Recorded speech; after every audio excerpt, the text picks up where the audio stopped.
in this video I want to show you how to open the hood of your Chevrolet Express or the GMC equivalent. So over here we are in the driver's side. Go in the driver's side footwell and you're gonna pull on this latch over here. Pull completely, don't be afraid. Now let's go in the front of the truck. This is the emblem. This car is pretty rusted, but this is the emblem. You're going to go up slightly towards the left, and this is where the latch is located.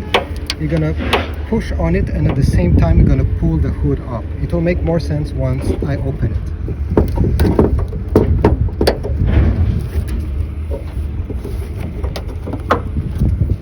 Once it's open, I'll come back to this in a few seconds. The prop rod is located on the right side. You need to take it and put it in this hole over here.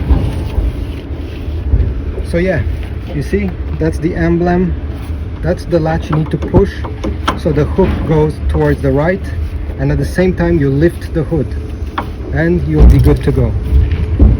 Thanks for watching. I hope this was useful. If so, please leave a like, comment down below, subscribe, and I'll see you in the next video. Thanks again.